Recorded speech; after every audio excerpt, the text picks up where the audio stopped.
I think the best way to kick this off is showing you a little bit of his musical talent, because this is all about making music with end-user computing.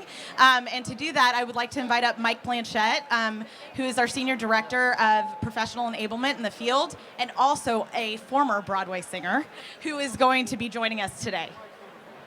Okay, Thanks. so Erin succeeded in convincing. I did not want to do this, but she succeeded in convincing me to do it. We did this at sales kickoff at VMware for an internal audience, and it sort of became viral on YouTube. And it's sort of a, done to the tune of Piano Man, okay? Billy Joel. Everybody know Piano Man, Billy Joel? Okay, I'm not dating myself if I say Billy Joel. And we wrote a song that basically tells the story of VMware to that song, okay? So we're gonna, do it and see if you guys like it. We're amateurs. Actually, I'm more nervous about this than my keynote this morning, so, All right, we're gonna get in the element. Go ahead. Mike, can you give it up for Mike? This guy's the real deal. All right, okay, we're gonna be the Blues Brothers. All right? What do you guys think? All right, okay. You ready, Mike? Let's do this.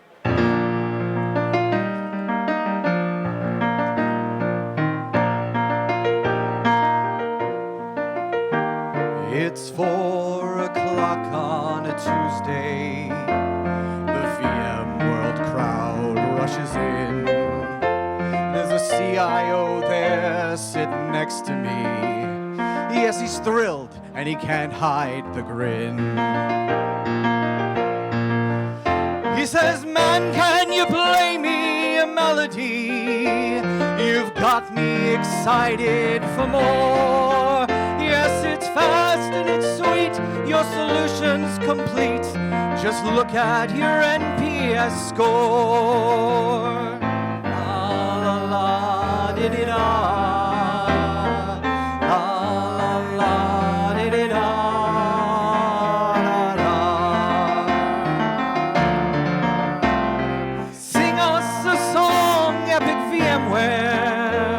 Where mobile cloud software define your server storage and networking.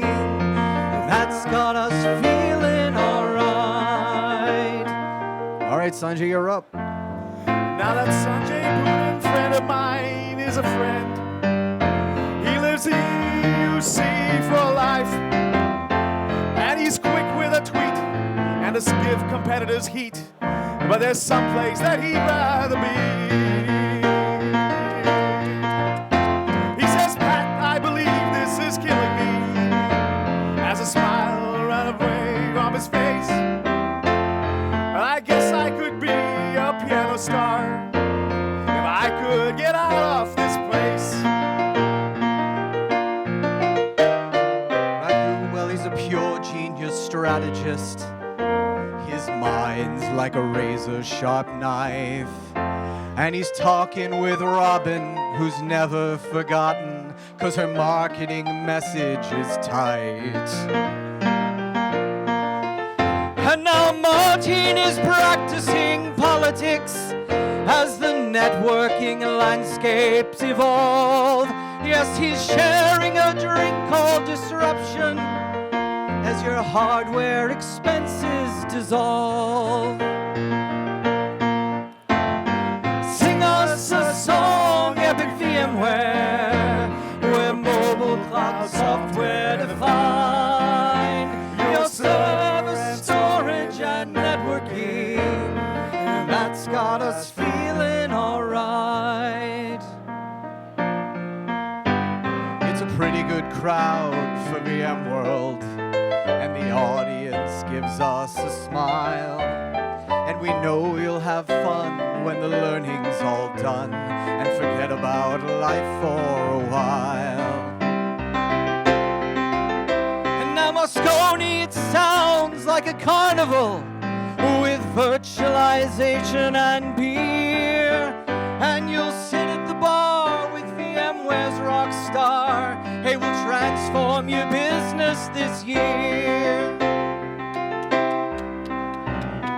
La la di da. All right, you can sing along. La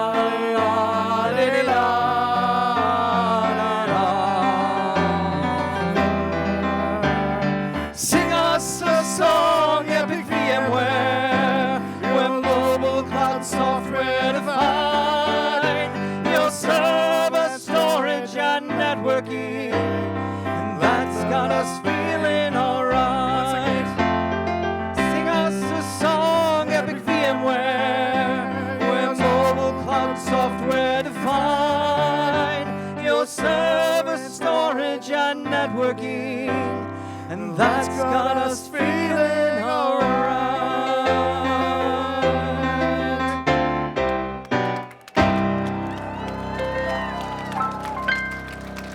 Well done, man. Well, yeah, well, Mike Blanchette. Awesome job, Mike. Thanks, you good so job. much. Thank you. I guess I got to keep wearing my sunglasses now. I know. That was amazing, right? Clearly a man of many talents. Didn't embarrass ourselves too much.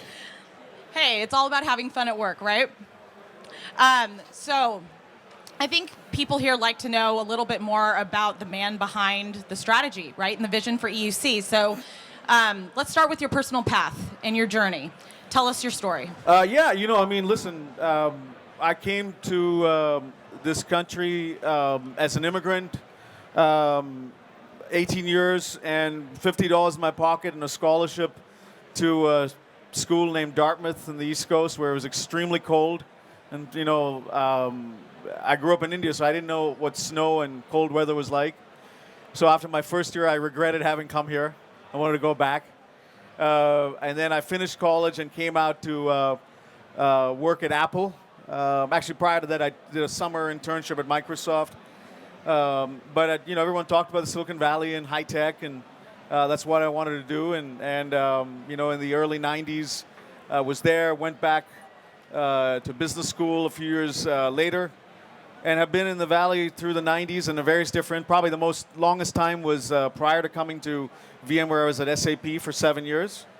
And then Pat Gelsinger and Joe Tucci convinced me to come here to talk about what we could do in end-user computing, and here I am, 2 years later. And that's a fascinating career path that you've been on, Sanjay. And I think a lot of that is a result of a natural leadership ability that you have. And I know that leadership's very important to you. You talk internally a lot about it to the team. So I think it's important to share maybe with some of our closest friends at VMworld what your vision for leadership is and how you think about it as you apply it to your team and to your business as a whole. Yeah, it's something I'm very passionate about. For those of you who've known me for years, at the end of the day, in the technology industry, it's all about the people.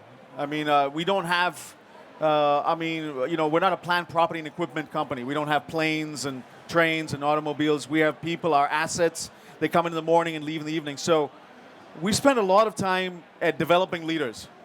And there's a misconception that leaders, are managers. The only people who can lead are managers. That's completely wrong. In fact, some of the greatest leaders are people who have 0 people to report to them, but just have a way of being able to influence people without a command and control. So I think the greatest leaders are people who can influence a movement without, having everybody work for them. One of the sort of quotes that really has inspired me in leadership is what Nelson Mandela said. If you can lead from the back and make people believe that you're actually leading from the front, it gets them to lead, but you're really behind the scenes facilitating that. I think the greatest leaders are the ones who can do that. So we spend a lot of time developing and growing leaders. Certainly our managers have to be leaders. Leaders are known by their followers, not necessarily what they do, but who is willing to follow them. And also, I personally believe in this notion of servant leadership. I think that, if you think about leaders that have had the greatest impact in society, whether it's Nelson Mandela or Mahatma Gandhi, there are a number of them, they had a servant mentality that served their people, and it was never just about their success. It always baffles me when managers are so into themselves that they can't think about the success of their teams, right? And I fundamentally believe that there's no success without successors. You got to obsess about the best people being on your team. And if they're not on your team, they're probably going to go somewhere else. As you build a team that, imagine, just a sort of a short story. If you were a parent and as your kid gets older, I've got an 9-year-old girl and I've got twin 5-year-old boys. We run around the backyard, and now my daughter's really starting to enjoy track and field and running. And imagine that I started to compete with her, and we do it in a sort of a friendly fashion, and every time she got faster and faster, and eventually perhaps in her teens she's going to beat me, if I got very jealous about that, right? You'd think, what kind of parent are you? Unfortunately, today, most managers are jealous of their employees who work for them who are better than them. And you never do that as a parent, but they're insecure about their people, hiring people who are better than them, or if, for example, their employee goes and talks to their boss, they need to be included in it, they feel insecure about it. These are all the marks of insecure leadership. So I think when you look at leadership from a very different lens, which is, it's all about about the team, about the people and how well you can enable them to be successful, you're going to be successful in itself. And that's an inverted way of thinking about leadership. It's something that's inspired me, and hopefully that helps a few people here. Yeah, and I couldn't agree more. That's one of the reasons why I really enjoy working for you, is because all the way down to the most entry-level person in the organization, all the way up to Pat, Sanjay leads by that example every single day. And I think that's contributed to your success and to end-user computing success over the last couple years, right? We just had a great launch in June around our business mobility effort, for example. So why focus on, big question, enterprise mobility? Because with so much excitement in the consumer mobile space right now, and so much, to Pat's point today about startups and displacing big enterprise companies, why focus your efforts in IT and enterprise mobility instead of consumer mobility? Well, I think for us, we are not an Apple. We admire Apple in terms of their consumer simplicity, but we're an enterprise company. So personally, though.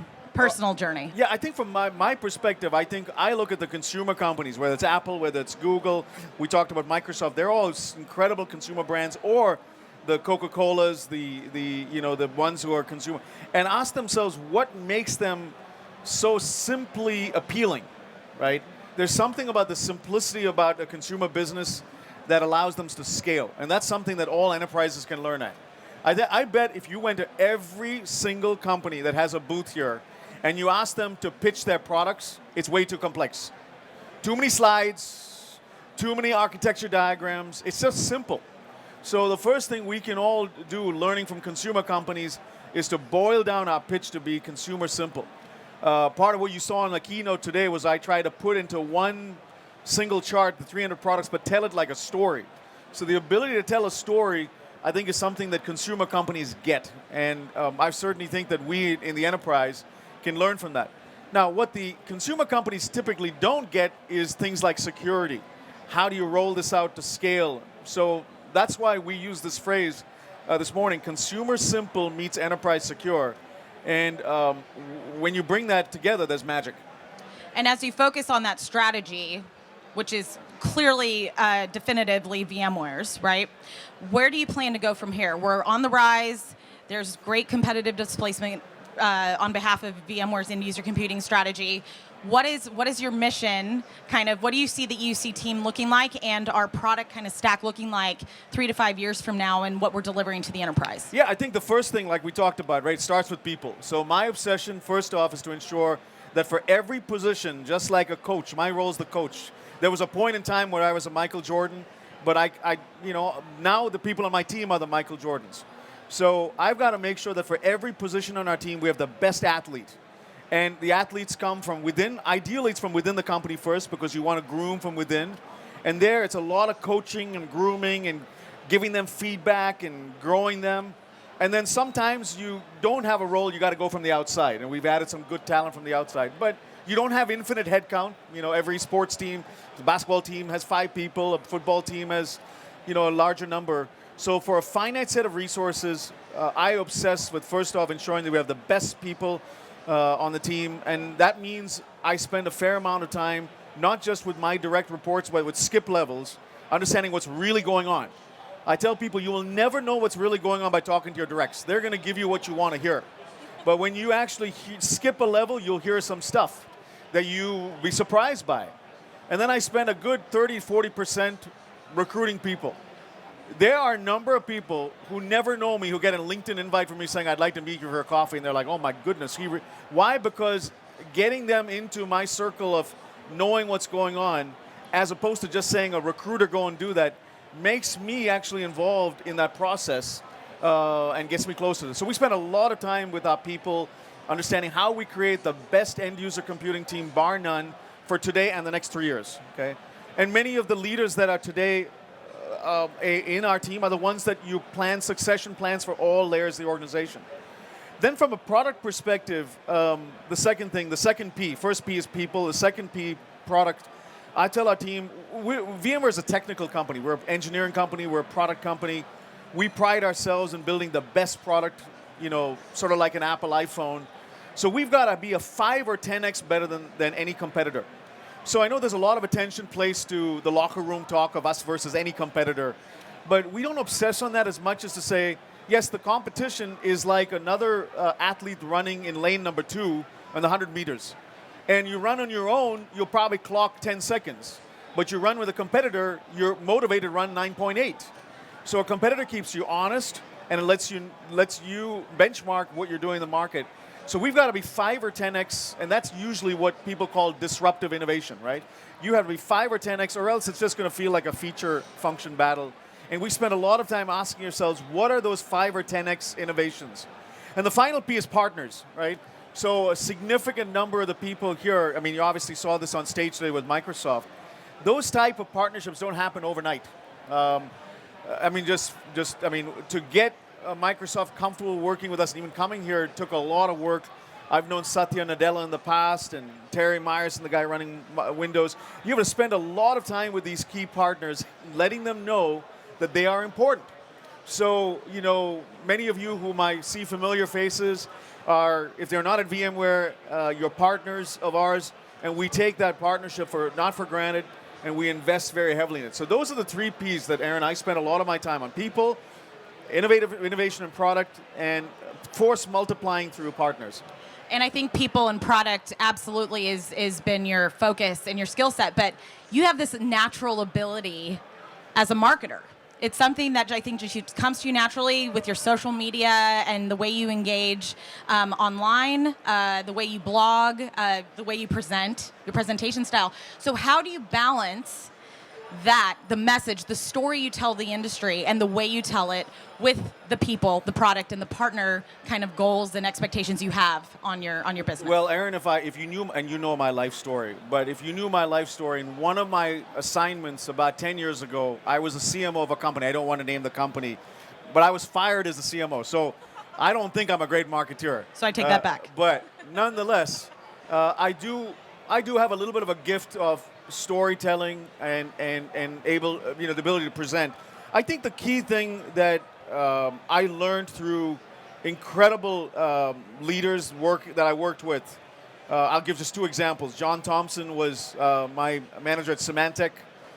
Bill McDermott, we have some friends from SAP here, was my manager at SAP. These are 2 incredible storytellers, probably some of the best storytellers the industry has. Okay.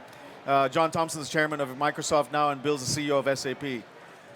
And both of them had an incredible way of being able to take a complex topic and make it simple. My dad is a church planter in India, and he does that for a living. So I've seen him, preach or talk about stuff that's religious in a simple way. So I think the key for any of us in technology is to be able to take a complex topic and make it really simple through illustrations, through things that can, and then bounce ideas off. I mean, telling a story often is like a Jerry Seinfeld stand-up comedy where you don't know if it's going to work, but like Aaron helps me a lot with communication. So I'll test something with her and say, Aaron, what do you think? And, I might use it in a smaller audience here, and like people are like, that didn't work. Okay, that's out. I don't use that anymore. But you start to get reactions that are good, just like a joke. A joke either lands or it fails. And just like that, you start to build up a repertoire of how you're going to tell the story. And ultimately, the 25 minutes that I did on Keynote was, for people who hang around me all the time, they've heard this. They're like, dude, I've heard this before. But because you're able to sew the thread of what you've been doing over the last 3 months, it actually makes complete sense when you deliver it. Maybe there's new things you add to it. So I tell people the most important thing you can learn as you grow as an executive is to simplify your storytelling capabilities and make it highly relevant to the audience, right? We have about, 60, 70 people here. And there's, 23,000 people here. Same thing with the morning. Like, if the story is not relevant, people will walk out or they'll tune out. In keynotes, they'll go back to their mobile devices. So, and the same thing applies to your internal audiences. When I'm talking to the sales team, there's a specific story that they need to hear. If I'm talking to the engineering team, there's a specific story they need to hear. And, that's really what, I think the parts of me that have got some gift in marketing, I've been able to, but I would make a terrible CMO, I will tell you that. Well, it sounds like you've been listening to my feedback, so that makes me really happy. So, had you not gotten into technology, what could you see yourself doing? What are you passionate about? If it hadn't been tech, what would Sanjay Poonen be doing I think today? you're right. I love music. Music is I grew up, when I was 5 years old, my mom wanted me to learn the piano, and I hated it, okay? Because I was the only boy, and it was all girls learning to play the piano. And then, like, when I turned, 10 or 11, I started listening to Elton John. My mom didn't want me to, but I did, okay? And then all the girls wanted to listen to me. So all of a sudden, I started really getting into music and then jazz and blues. But, listen, I'm not good enough to be a musician that's professional. But, maybe if I hadn't been in technology, God would have given me a little bit more DNA on the music side, and I would have ended up as a poor, starving artist in New York, somewhere trying to play jazz in a beat-up bar. But I think for me, in this kind of setting, it's a fantastic way to, poke fun a little bit at our story, get people excited about, and there's lessons about music. Music is a symphony, right? The beautiful thing about music is when you put these instruments together, a piano, a bass, a guitar, a singer, and certainly in a symphony, you can't have one person take over. A symphony, even the conductor is one part, but if the violin decides I'm going to take over, it's going to be a terrible, terrible performance. You have to work together. And I think there's a tremendous amount of lessons you can learn from how great musicians work together. Sometimes there is a part where there's a solo. Okay, you get your spot in the sunlight, but then you get back into the groove and you become part of the team. So that's probably the thing I probably would have done. I was reasonably good at sports, but never good enough. Music would have probably been the thing I would have done if I wasn't doing technology. Well, there's some good lessons there we can apply to our career paths as well, and thank you for sharing that, Sanjay. And I want to open this up to audience questions. Does anyone have any questions on anything they heard from Sanjay this morning? If you can get your word in edgewise. I know some of these guys here. Good They're luck. like front row seats, baby. Hey, Richard, Sanjay. how are you, buddy? Good to see you. Good to see you. So Pat made a joke this morning about attention span, about getting notified by your phone or your watch, and you're this and you're that.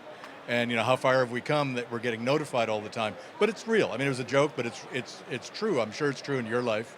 I'm sure it's true in everybody's life at this show. So in end user computing, are you thinking about that? Are you thinking about how can we have technology not be so disruptive to normal life patterns?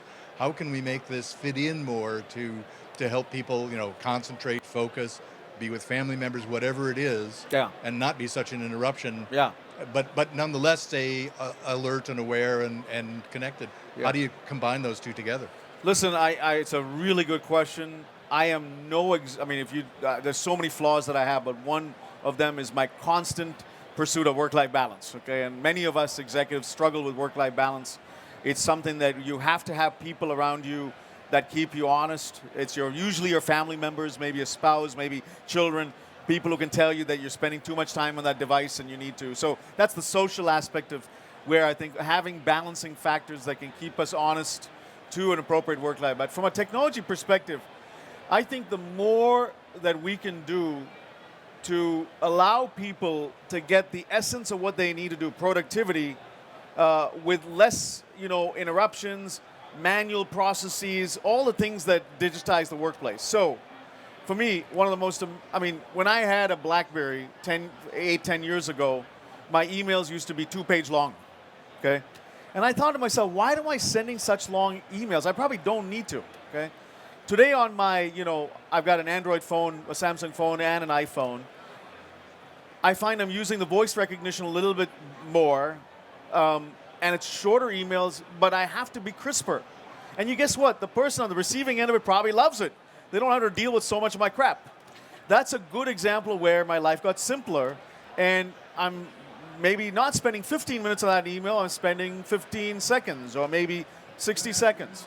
And the amazing aspect of productivity application improvement from the combination of Google and Apple and Microsoft and so on has made my life simpler. And you can go on and on and on with number of, so I think the Quest from our perspective as an infrastructure and mobile and security player, some places we're actually building those productivity tools, many cases we're partnering with companies who do it. How can you make it such that the workplace gets more and more digitized? So you move away from paper processes and you go digital. I showed a case study today of all the airlines that are digitizing the cockpits, powered and managed through AirWatch. That's a great story. Where can you take manual processes and make them more automated?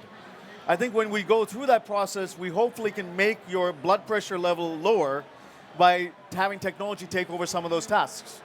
You know, maybe the driverless car gets you a little further along those ways. But the danger is, you know, if my 15 minutes that I normally took to type up a 2-page email on a BlackBerry now takes a minute, but the 14 minutes are now spent with something else, I missed the point. And that you cannot solve with technology. You have to have human factors in your life that keep you humble and say, hey, okay, so I try to, and it's a quest. I try to, every day that I'm in town, between whatever time, 5:30 or 6 or whatever have you, and 9, shut the mobile devices off so that I can dedicate time to my kids. Try to do that for some quality time over the weekend. No amount of technology will help me do that better, right? I mean, you can make the interrupt or not interrupt. I have to make a personal choice to turn it off. So I think that those choices have gotten harder because, you know, typically the choice would be your 15-minute email became 1 minute, but let me finish with 14 minutes of other activity. And we have to go back. You know, it's the art of storytelling. I find today many families, it's food on the run. You know, the TV's going on at the same time as the meal. And what's the perfect place to learn storytelling? The dinner table, right? And we've got to make it a priority for our families to tell stories. Like what went on great in your day? What didn't go on great? And just in that, you know, maybe an hour, your kids and you start to tell stories. There's humor in it. There's things of that kind, right? Bedtime stories to your kids. I mean, really precious. Instead, you know, I think too much we're dependent on video games and iPad time. We got to go back to some of those things. And I don't think that any technology can help you. It has to be personal choices.